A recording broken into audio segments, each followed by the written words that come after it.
Students, my name is Bhuvnesh Yadav from Gyandeep senior secondary public school Shikohabad. बेटा आज है हमारे पास चैप्टर 2 पॉलिनोमियल्स।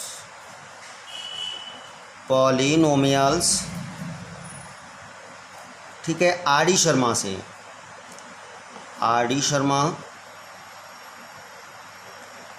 MCQs क्वेश्चन बेटा, MCQs चैप्टर 2 पॉलिनोमियल्स MCQs। इसमें इससे पहले लॉन्ग प्रोसेस से इस चैप्टर को मैं बता चुका हूँ आपको। ठीक है, आज हमारे पास इसके मल्टीपल चॉइस क्वेश्चन हैं न्यू पैटर्न के अकॉर्डिंग। ठीक है, तो यहाँ से स्टार्ट करते हैं multiple choice questions from R D Sharma chapter polynomials. Question number 1 है हमारे पास f(x) equal x² plus x plus 1। ये है, और आपको फाइंड क्या करना है बेटा, फाइंड करना है आपको 1/α प्लस 1/β। तो यहाँ से बेटा a इक्वल 1, b इक्वल, ये बेटा यहाँ पर x है 1, और ये c इक्वल 1। ठीक है, अब यहाँ से देखिए alpha plus beta equal, formula होता है -b/a। ये हमारे पास -1/1 equal -1। Alpha into beta equal c/a। c की वैल्यू बेटा 1/1 इक्वल 1। यहाँ आपने अल्फ़ा प्लस बीटा और अल्फ़ा इंटू बीटा फाइंड किया है। आपको मैं पहले ही बता चुका हूँ इस चैप्टर के अंदर आपको अल्फ़ा प्लस बीटा और alpha into beta quadratic equation में सबसे पहले निकालना होगा, क्योंकि इसी फॉर्मेट में सारे क्वेश्चन आपको लाने हैं। जैसे यहाँ पर नाउ गिवन है हमारे पास 1/α प्लस 1/β, आपको इसकी वैल्यू फाइंड करनी है।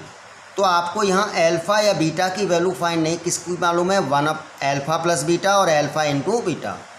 तो इसे सॉल्व करने के लिए बेटा आप सबसे पहले इसका एलसीएम अल्फ़ा बीटा, तो ये हो गया beta plus alpha, beta plus alpha.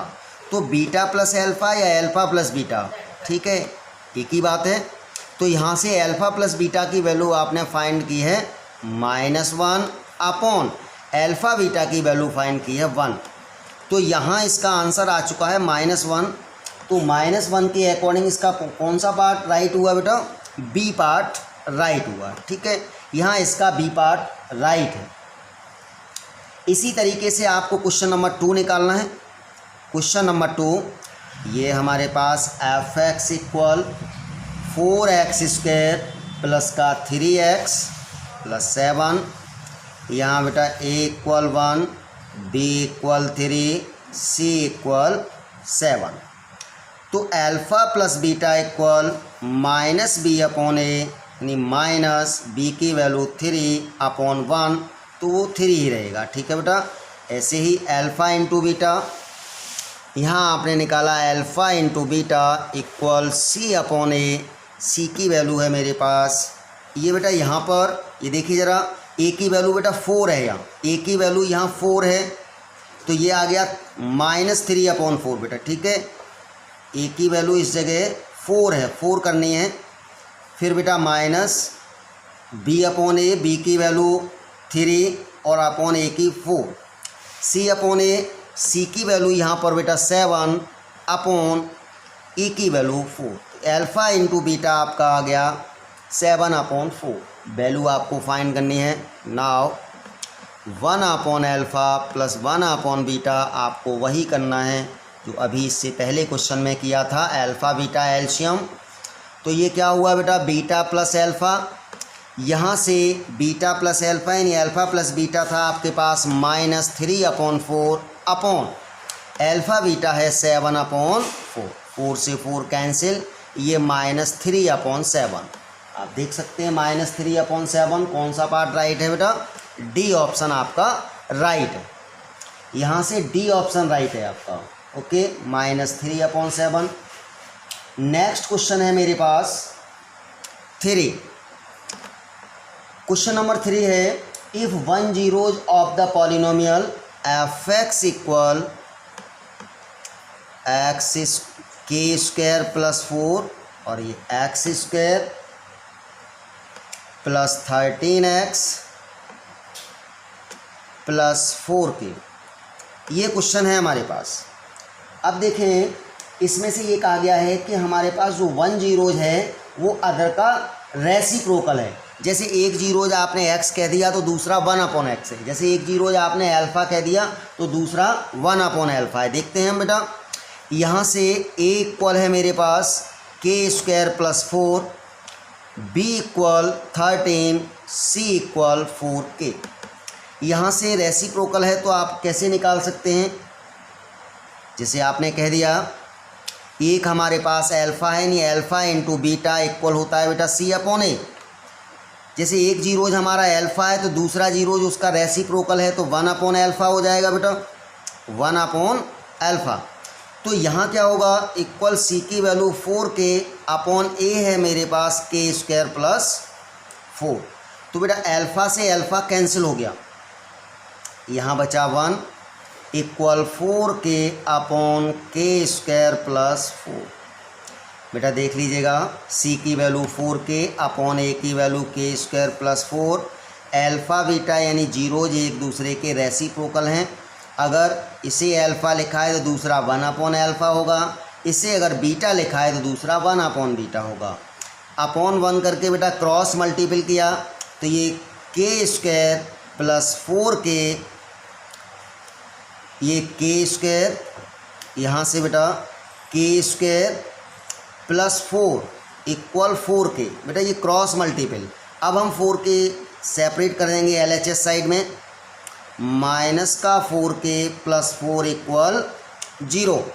अब आप देख सकते हैं ये हमारे पास यहाँ होल स्क्वायर बन चुका है, किसका, k-2 का। तो ये क्या आया बेटा,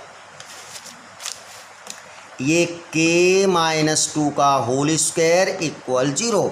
यहाँ से बेटा ये हमारे पास क्या था, k² माइनस 4k प्लस 4, ये हमारा k-2 का होल स्क्वायर इक्वल 0। वो आपका ये नोट किया है हमने, ये स्क्वायर को 0 में भेज दिया बेटा, तो k-2 इक्वल 0।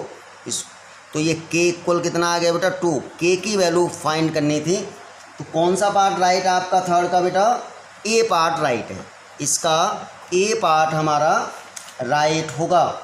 ठीक है, क्वेश्चन नंबर 4 में देखिए, if the sum of the zeros of the polynomial fx equal, if the sum of the zeros of the polynomial, ठीक है, इसका सम ऑफ द जीरोज कितना है बेटा, यहाँ 6 है बेटा, और ये fx इक्वल यहाँ पर है हमारे पास 2x³ minus 3kx² plus 4x minus 5, a equal to b equal minus 3k, c equal 4 और d इक्वल माइनस 5। इसमें कहा गया है if the sum of the zeros of the polynomial fx equal ये एज 6, इनका सम जो है वो आपके पास 6 है, यानी अल्फ़ा प्लस बीटा। अभी तक सम अल्फ़ा प्लस बीटा लिखते थे क्योंकि वो क्वाड्रेटिक पॉलिनोमियल थी। अब ये हमारे पास क्या है, क्यूबिक पॉलिनोमियल है। तो बेटा क्यूबिक पॉलिनोमियल के लिए क्या होगा, alpha plus beta plus gamma. क्यों क्यूबिक पॉलिनोमियल है तो जीरोज इसके 3 होंगे, 1 2 3, और इनका फॉर्मूला होता है -b/a। अब आपके पास सम ऑफ जीरोज दे रखे हैं, वो कितना है, 6 इक्वल माइनस b की वैल्यू है मेरे पास -3k और अपॉन a है 2। तो बेटा कितना हुआ, 6 2 जा 12 इक्वल माइनस माइनस प्लस और ये 3k, 3 4 जा 12, k इक्वल आपके पास 4। यहाँ से कौन सा पार्ट राइट है आपका, b पार्ट राइट है। यहाँ आपका b पार्ट राइट होगा क्योंकि k की वैल्यू 4 है। Next question number 5।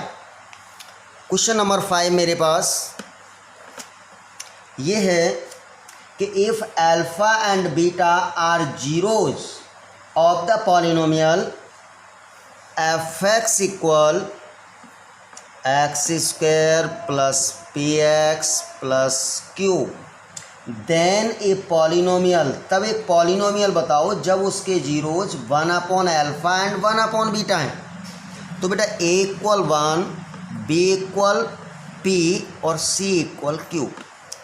तो यहाँ से हम ये alpha plus beta minus B upon ए, तो ये माइनस p क्योंकि अपॉन ए की वैल्यू 1 है, alpha into beta c upon a equal q upon 1 यानी q। ये आपने निकाल लिया। तो आपके पास जीरोज क्या हैं? जीरोज यहाँ जीरोज गिवन है कितने बेटा? 1/α और 1/β। Zeros are 1/α and 1/β। अब इनका सम निकालिए। तो सम क्या होगा? सम को हमने एस कह दिया, ठीक है। सम को इसको हमने क्या बोल दिया? एस। तो ये 1/α प्लस 1 इक्वल यहाँ अल्फ़ा बीटा एलसीएम, तो ये आ गया बेटा बीटा प्लस अल्फ़ा। तो S equal beta plus alpha है बेटा minus P upon alpha beta है क्यू। तो ये एस की वैल्यू निकाल दी। एस मीन्स सम निकाल दिया, ठीक है बेटा। अब मैं प्रोडक्ट को पी कह दिया, तो ये हमारे पास आ गया 1/α into 1/β equal 1/α beta. 1/α beta means alpha beta की वैल्यू है क्यू। तो यहाँ पर ये आपने वैल्यू निकाल दी बेटा किसकी? प्रोडक्ट की। अब हमारे पास देन क्वाड्रेटिक फार्मूला बनाने के लिए, यानी क्वाड्रेटिक पॉलिनोमियल बनाओगे तो इसके लिए क्या पॉलिनोमियल बनेगी? ठीक है, तो फार्मूला होता है x square minus sum of zeros x plus product of zeros equal 0। तो x square minus sum of zeros कितना था बेटा? माइनस पी अपॉन क्यू, ये x plus product of zeros कितना है? 1/क्यू इक्वल 0। तो बेटा यहाँ पर हमने क्यू एलसीएम ले लिया, ये एक्स स्क्वायर, तो ये आया Q x square plus p x और ये प्लस 1 इक्वल 0। ये क्यू 0 में चला गया बेटा।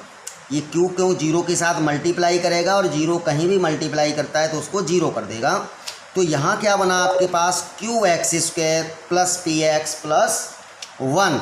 इसके अकॉर्डिंग कौन सा पार्ट राइट हुआ बेटा? चलिए एक बार मैं इसको लिख देता हूँ। Q x square plus p x plus 1 equal 0। Q x square बेटा ये प्लस पी एक्स प्लस 1, ये है हमारे पास q x square plus p x plus 1 equal 0, ठीक है। तो अब यहाँ से हमारे पास कौन सा इसके अकॉर्डिंग राइट है पार्ट? आप चेक कर लीजिएगा। Q x square plus p x plus 1 यानी सी पार्ट राइट है आपके पास। यहाँ सी पार्ट आपका राइट होगा। चलिए क्वेश्चन नंबर 6।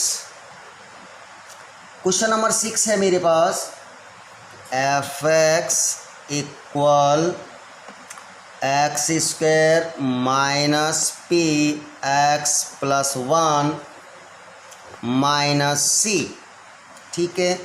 अब बेटा सबसे पहले क्या करें, हम इसको क्वाड्रेटिक फार्मूले के स्टैंडर्ड फॉर्म में लाएं, क्वाड्रेटिक इक्वेशन के स्टैंडर्ड फॉर्म में लाएं इसको। तो ये होगा x square minus p x minus P minus सी।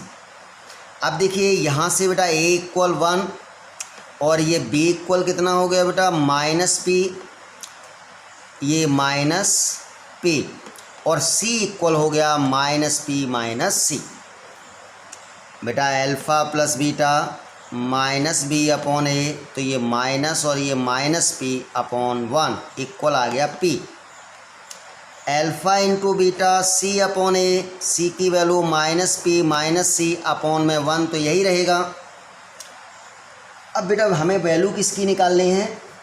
हमें वैल्यू निकालने हैं कि now alpha plus 1 second bracket में बीटा प्लस 1, इसकी वैल्यू फाइंड करनी है। आप सबसे पहले इन ब्रैकेटों का मल्टीप्लाई कर दें। एल्फ़ा का बीटा में मल्टीप्लाई अल्फ़ा बीटा, फिर अल्फ़ा का 1 में तो plus alpha plus beta plus 1, यानी मल्टीप्लाई कर दिया दोनों का। तो देखना बेटा अल्फ़ा बीटा हमारे पास है माइनस पी माइनस सी, प्लस ये अल्फ़ा प्लस बीटा कितना है पी, और ये प्लस 1, ये प्लस का पी ये माइनस पी कैंसिल हो गया, तो ये बेटा कितना हुआ 1 माइनस सी। ये 1 माइनस सी कौन सा पार्ट राइट है, 1 माइनस सी का कौन सा पार्ट राइट है हमारा बी, तो यानी बी ऑप्शन हमारे पास राइट हो गया। क्लियर है। क्वेश्चन नंबर 7, क्वेश्चन नंबर 7 और 6 एक ही क्वेश्चन है बेटा, आप चेक कर लीजिएगा, सेम क्वेश्चन है, केवल वहाँ क्या कहा गया है सी की वैल्यू फाइंड करनी है। जब हमें सी की वैल्यू फाइंड करनी है तो देखना बेटा यहाँ सी हम निकाल सकते हैं, क्यों, जब हमारे पास 1 माइनस सी इक्वल 0 था तो यहाँ पर ये 1 इक्वल सी आ जाएगा, तो यहाँ सी की वैल्यू फाइंड हो चुकी है।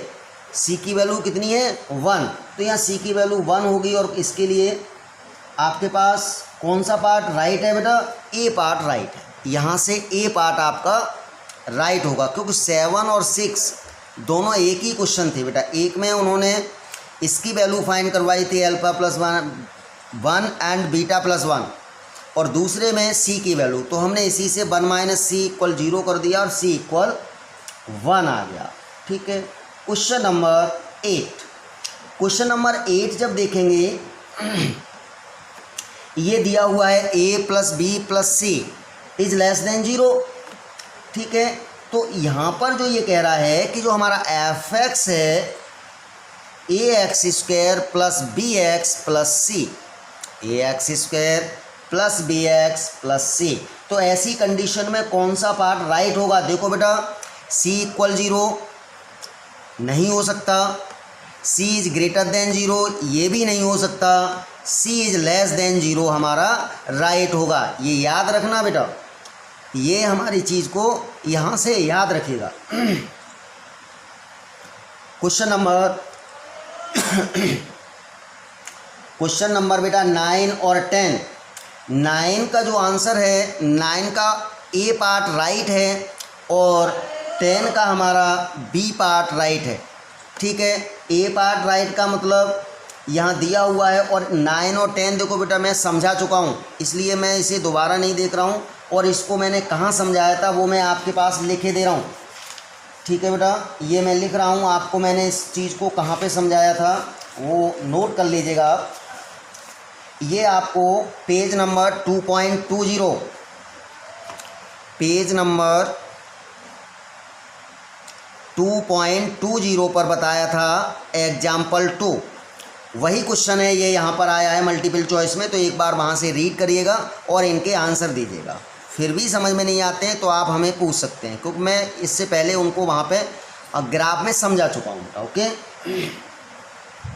चलिए क्वेश्चन नंबर 11, क्वेश्चन नंबर 11 है मेरे पास कि if the product of the zeros of the polynomial है मेरे पास f x equal a x cube minus 6x square plus 11x minus 6। ठीक है, और यहाँ बेटा ए की वैल्यू फाइंड करनी है, किसकी वैल्यू, ए की वैल्यू फाइंड करनी है। अब आप देखना यहाँ ए इक्वल ए है, बी इक्वल माइनस 6 है, सी इक्वल 11 है और डी इक्वल माइनस 6 है, और यहाँ पर प्रोडक्ट ऑफ द जीरोज दे रखा है। Product of the zeros alpha beta gamma ये गिवन है बेटा। अब आप अल्फ़ा इंटू बीटा क्यों नहीं लिख सकते, क्योंकि यहाँ क्यूबिक पॉलिनोमियल है, जब क्यूबिक पॉलिनोमियल है जीरोज भी आपके 3 होंगे, 1 2 3, और अल्फ़ा बीटा गामा होता है माइनस डी अपॉन ए, और इन जीरोज जो दे रखे हैं उन जीरोज का जो प्रोडक्ट है वो कितना है बेटा 4, तो इक्वल माइनस, और डी की वैल्यू बेटा माइनस 6 अपॉन ए की वैल्यू 8। तो देखना है यहाँ पर क्रॉस मल्टीपल करेंगे तो ये 4a इक्वल ये बेटा माइनस माइनस प्लस हो गया, और ये 6, 2 2 जा 4, 2 3 जा 6, a इक्वल आ गया 3 अपॉन 2, और 3 अपॉन 2 कौन सा पार्ट राइट है आपका? ए पार्ट राइट है यहाँ पर।